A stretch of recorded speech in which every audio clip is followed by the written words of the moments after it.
Good evening, bats and ghouls. Welcome back and thanks for joining us again at the Haunted Hangout. Halloween is in the air, and it's finally time for us ghosts and goblins to rise from the dead and live it up. Without further ado, and here to help coax you out of your coffins, your hosts, Slick Strangest and Madeline Morbid! Welcome to RSLVR. Rockin' Shockin' Las Vegas Radio. Well, hangers, the days are growing longer and the nights are becoming shorter.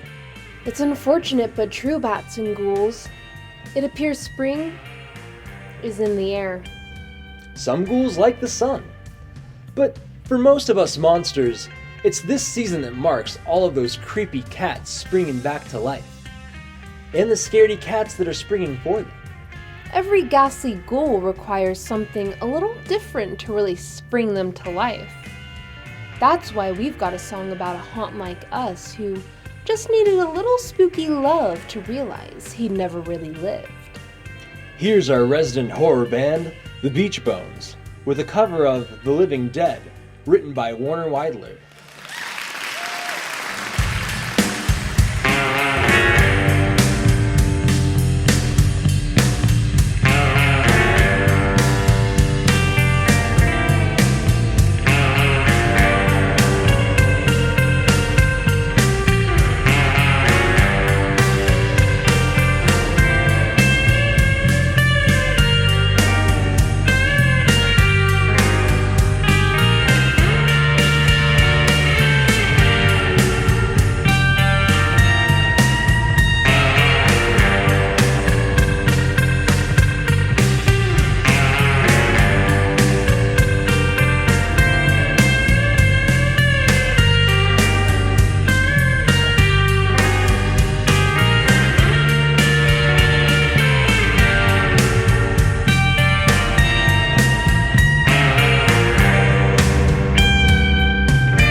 The Living Dead was written by Warner Weidler and originally performed by Jim Burgett with Don Rauch and his orchestra, and was released as a single for Columbia Records along with the song Let's Investigate in 1961.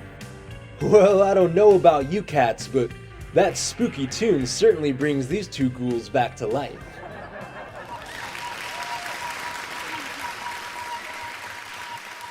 This week in horror. The Los Angeles Botanical Gardens say their new policy against sunscreen will go into effect Tuesday. This comes on the heels of multiple oversized Venus flytraps becoming ill after consuming people wearing the sun-blocking lotion. Garlic is in bloom this week, as we see a rise of vampires at hospitals like Jack-o'-lantern General, coming in with wounds caused by particles from the pesky plant blowing in the wind during its harvest. Local vampires are trying to neutralize the threat, but attempts to get close enough to the farm to do so have been futile. The dead are rising at Erie Elementary School, where the accidental use of voodoo zombie fertilizer has created an all-out garden party. Janitor Mike Grimville is being blamed for the mishap, but says he was forced to buy the cheapest fertilizer on the market after horrifying new budget cuts earlier this year.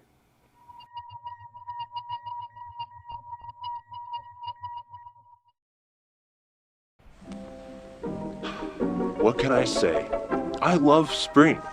The fresh air, sunshine, the beautiful flowers in bloom. But I can't enjoy anything when those aggravating allergies attack.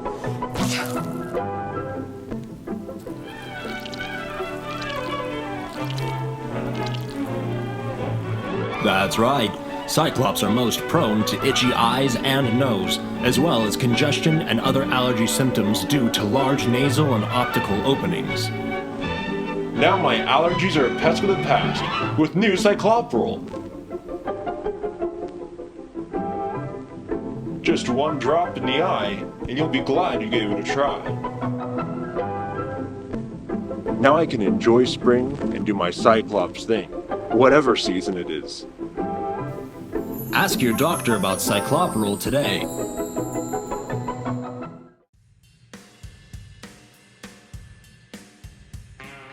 When it comes to raising the dead, those creepy corpses tend to get a little agitated being dragged from such glorious and gravely states. That's right. There's something about bringing a cranky cadaver back to life that really evokes a vengeful, murderous rampage. But not all the living dead has the immediate urge to kill. From zany zombies to harmless hypnotisms, we've got all sorts of characters that are undead and unpredictable. See if you can guess which of these characters are deadly or dormant. Welcome, boys and ghouls, to the gruesome guessing game, Deadly or Dormant. With every rotten resurrection lies an unforeseeable and possibly unruly outcome. The question is, can you foresee the result of these risky revivals? Let's take a sinister stab with our first contestant. Please give a wicked welcome to the Golem.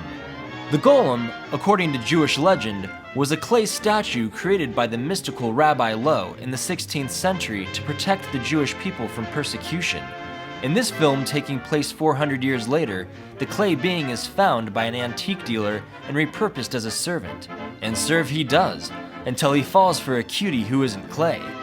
Can you guess if this hulking hunk is deadly or dormant? You're a builder-upper, a breaker-downer, a holder-outer, and I'm a giver-inner. Sad but true, I'm a sapperoo too, taking it from a taker-over like you. Don't know where I'm at, I'm just a thisser, then I'm a ladder, a taker on a chinner. My, what a weakie am I to love you as I do. What a shame. This lonely lurker was looking for love in all the wrong places. I guess being a statue for centuries can really cramp a ghoul's love game. Up next is John Ellman, who was framed and executed for a crime committed by a gang of racketeers. After being resurrected by the curious Dr. Beaumont, Mr. Ellman seeks out each and every gang member who had any affiliation with his wrongful framing. Can you guess if this avenging apparition is deadly or dormant? You're a builder-upper, a breaker-downer, a holder-outer, and I'm a giver-inner. Sad but true, I'm a sapperoo too, taking it from a taker-over like you. Don't know where I'm at, I'm just a thisser, then I'm a ladder, a taker on a chinner. My, what a weakie am I to love you as I do. Looks like Mr. Ellman didn't have to roll up his sleeves for this rewarding retribution. It appears guilt was the only killer here. Too bad these goons won't get the second chance Mr. Ellman did. Next up, we have the newlywed Madeline Short, who gets transformed into a zombie at the hand of a jealous old flame.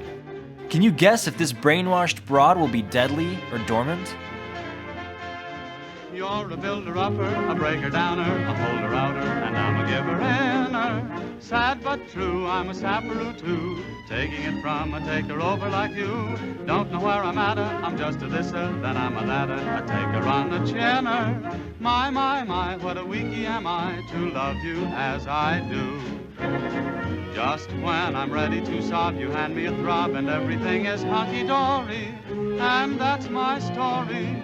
Open your arms and I'm a stooge for your charm. That was a close one, but it looks as though Madeline was harmless when hypnotized. Good thing too. I'm sure she'd be quite upset to hear that she killed her fiancé when coming out of that trance. Up next, we have young Bob, who was in a catastrophic car accident that ended his life. That is, until Dr. Frankenstein assembled and revived him using spare human parts he's been harvesting in his lab. Will Bob behave, or let his teenage angst get the better of him? You're a builder-upper, a breaker-downer, a holder-outer, and I'm a giver-inner. Sad but true, I'm a sapperoo too, taking it from a taker-over like you. Don't know where I'm at, I'm just a thisser, then I'm a ladder, a taker on the chinner. My, what a weakie am I to love you as I do. Just when I'm ready to sob, you hand me a throb, and everything is hunky-dory, and that's my story. Open your arms and I'm a stooge for your charm. Turns out Bob, like every other teen out there, doesn't like to be told what to do. The only difference is that most young cats don't strangle people over it. Next up, we have Lila von Alterman, recently deceased but unknowingly resurrected from the dead by her husband, Dr. Harvey Keating. The doctor begins to worry when his new spousely specimen begins to exhibit signs of free will and challenges him for control. How about it, cats? Will this wired-up wife end up being deadly or dormant? You're a builder-upper, a breaker-downer, a holder-outer, and I'm a giver-inner. Sad but true, I'm a sapperoo too, taking it from a taker-over like you. Don't know where I'm at, I'm just a thisser, then I'm a ladder, a taker on the chinner. My, what a weakie am I to love you as I do. Just when I'm ready to sob, you hand me a throb, and everything is hunky-dory, and that's my story. Open your arms and I'm a stooge for your charm. As angry as any spouse would be to find out they've been turned into a zombie by their significant other, Mrs. Alterman kept it real cool. Quite unexpected, if you ask me. Last up, we have Dr. Elwyn Clayton, a satanic worshipper who was covertly murdered by his fearful twin brother, Dr. Lloyd Clayton. Through his deep ties to the occult, Dr. Elwyn manages to resurrect himself back to life. Can you guess whether this terrifying twin is deadly or dormant? You're a builder-upper, a breaker-downer, a holder-outer, and I'm a giver-inner. Sad but true, I'm a sapperoo too, taking it from a taker-over like you. Don't know where I'm at, I'm just a thisser, then I'm a ladder, a taker on the chinner. My, what a weakie am I to love you as I do. Just when I'm ready to sob, you hand me a throb, and everything is hunky-dory, and that's my story. Open your arms and I'm a stooge for your charm.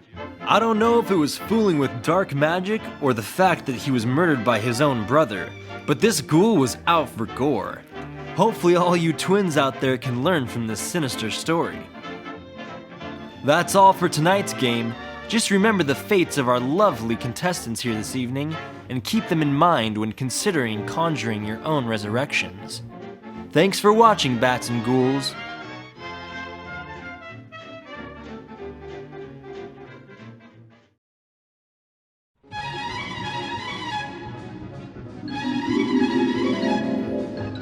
I used to have a graveyard full of dormant and dysfunctional corpses.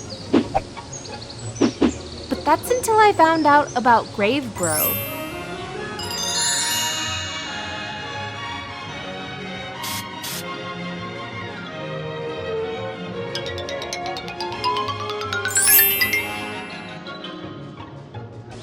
the results?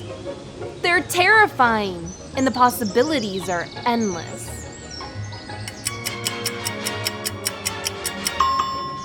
I've been growing my corpse for 3 months now, and I couldn't be happier.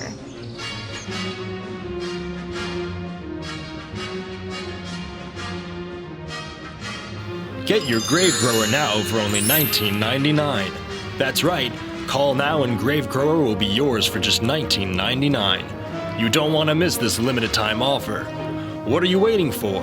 Start growing your corpses today.